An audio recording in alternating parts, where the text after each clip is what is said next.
Programmation spéciale à l'occasion de la béatification du pape Jean-Paul II. Nous sommes avec Monseigneur Renato Boccardo, bonjour. Bonjour. Archevêque de Spolète et Nursie, sur cette Via della Conciliation que vous connaissez par cœur, tous les recoins, parce que vous avez passé combien d'années ici au Vatican? 20 ans, exactement.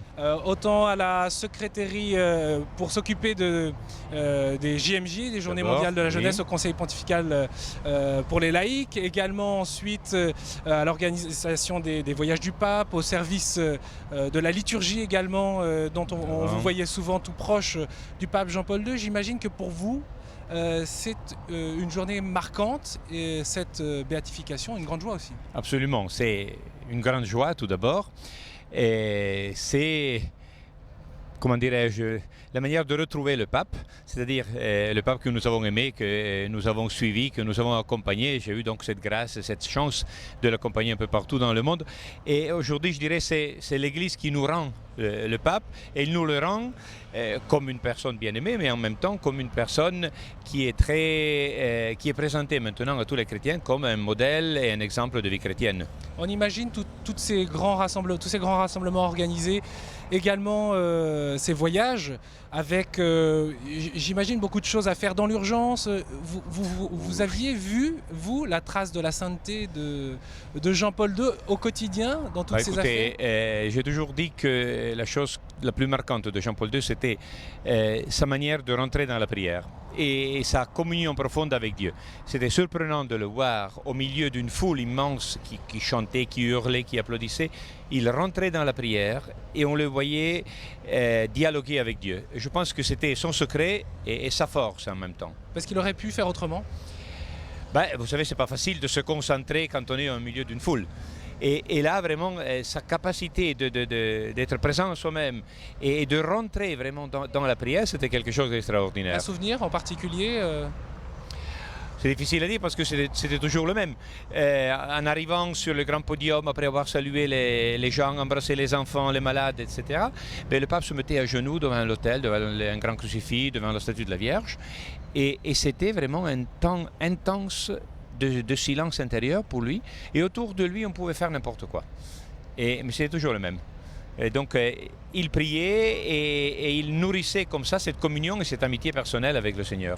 Monseigneur Boccardo, je souhaiterais qu'on parle de la miséricorde divine, puisque vous êtes intervenu dans ce congrès sur la miséricorde divine organisé par le cardinal Schönborn et Monseigneur de Montléon, évêque de Meaux en France. Oui. La miséricorde divine, c'est une fête liturgique qu'il a institué, pape Jean-Paul II. Que le pape a voulu, oui. Voilà, que le pape a voulu le premier dimanche après Pâques. Exactement. Est-ce un signe? Il est mort le jour de cette fête liturgique. Je pense que c'est difficile de dire que c'est un signe. C'est sûrement une heureuse coïncidence.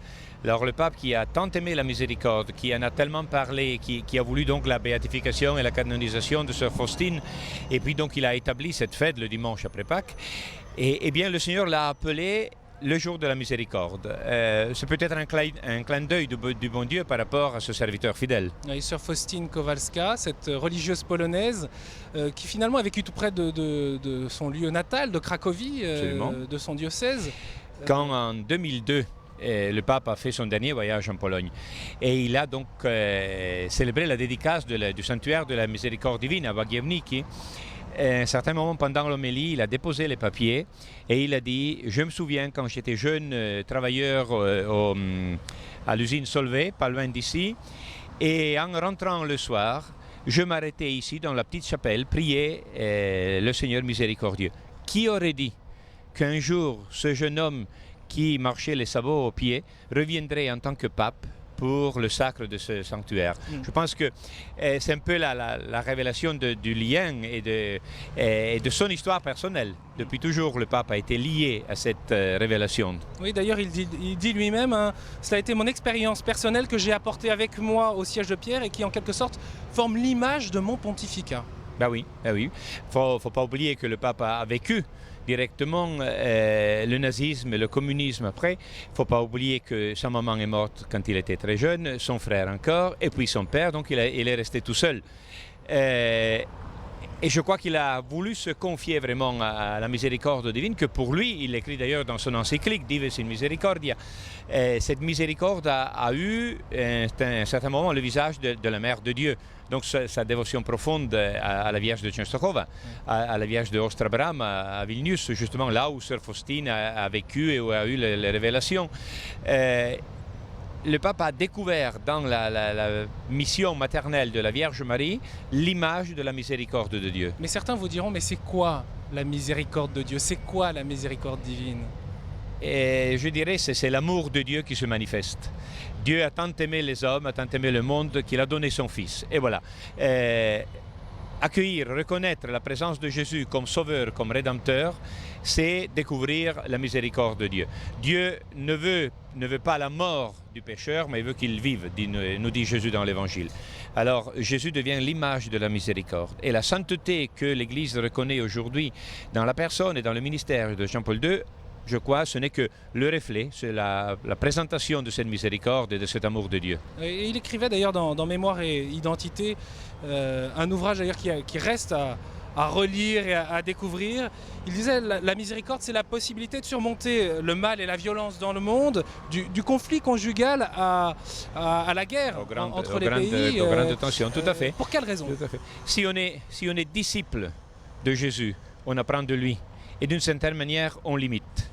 Et ce que Jésus nous a appris, c'est d'aller à la rencontre des gens, de les accueillir tels qu'ils sont, de les respecter et de chercher ce qui est bien pour chacun et pour la société.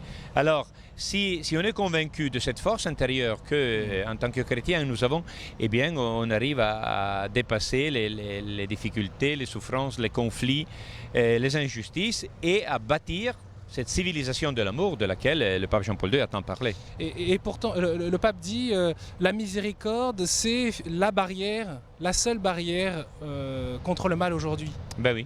Tant qu'on insistera et on voudra continuer sur des calculs, toi tu as fait ça, moi je te réponds comme ça, etc., eh bien, on perd, je crois, un peu le sens de tout.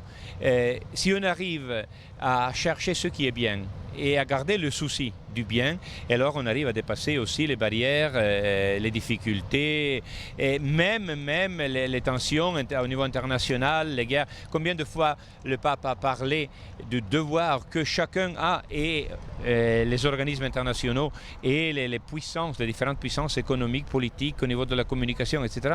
Nous avons une responsabilité en vue du bien commun. Mais d'où est-ce qu'on peut partir pour vivre comme ça, pour construire quelque chose, quand on a la conviction qu'on a été les destinataires de cette révélation et de ce grand amour de Dieu. À quel moment on a pu voir dans la vie de Jean-Paul II, dans ses actes de miséricorde, ou du moins où il se laissait être l'instrument de la miséricorde divine? On pense par exemple le 12 mars 2000, cet acte de repentance, oui, pendant le grand jubilé. Moi je dirais avant cet acte pourtant si important et si significatif, je reviens au 22 octobre 1978, c'est-à-dire le jour de l'inauguration du pontificat, quand à la fin de la célébration, juste ici sur le parvis de la basilique Saint-Pierre, le pape, en surprenant tout le monde, commence à descendre les marches. Et tout le monde se disait, mais c'est au-delà du protocole, qu'est-ce qui se passe, où est-ce qu'il va? Eh bien, le pape est allé tout droit, il y avait tout un groupe de handicapés au premier rang, et il est allé les embrasser. Je pense que c'était le signe, si vous voulez, le titre du pontificat. Un pontificat qui était aller envers les gens, les plus pauvres, les plus démunis, ceux qui ont été blessés par la vie, pour leur montrer cet amour de spécial que le Seigneur a vis-à-vis de chacun d'entre eux. De ce moment-là, eh bien, il découle plein d'autres occasions. Vous avez rappelé la demande de pardon. Je rappelle la rencontre à la prison ici à Rome avec Elia Tcha qui avait fait l'attentat. Le pape est allé, l'a serré dans ses bras, lui a donné le pardon. C'est des gestes gratuits de miséricorde. Quand il s'agit d'actes personnels, le monde avait salué effectivement cette demande, cette proposition du pardon à Elia Tcha. Quand il s'agit d'engager l'Église, ça avait suscité une forte polémique. On peut aussi penser avant même qu'il soit élu pape, quand en Pologne, il avait suscité cette démarche entre la Pologne et l'Allemagne en 1965 pour un acte de réconciliation entre les deux pays. Je pense que c'était une des convictions très très fortes du pape. Oui, mais qui suscite la polémique, encore une fois. Qui peut susciter la polémique, bien sûr. Mais dès que le pape a commencé de parler de purification de la mémoire en préparation du grand jubilé de l'an 2000, là aussi, il y a eu des tensions, il y a eu des polémiques, parce que ça ne faisait pas l'unanimité, c'est sûr. Je pense que ce courage, cette force qu'il avait, même de proposer des choses quand même un peu surprenantes, ça lui venait de cette profonde conviction. L'amour de Dieu est plus grand. Et nous sommes disciples de cet amour. Et d'ailleurs, tout en écoutant ses conseillers, même ceux qui n'étaient pas d'accord, le pape est allé de l'avant parce qu'il croyait que c'était fondamental pour le monde d'aujourd'hui. Un monde qui est en train de chercher son chemin, qui plonge souvent dans la peur, dans le désespoir. Eh bien, il faut un message d'espérance. Oui, il y avait cette folie d'interpellation du monde. N'ayez pas peur. Voilà. Donc il faut un appel à l'espérance. Et nous portons tous en nous ce désir et cette soif de bonheur. Mais où est-ce qu'on peut trouver le bonheur? Le pape nous a indiqué le chemin.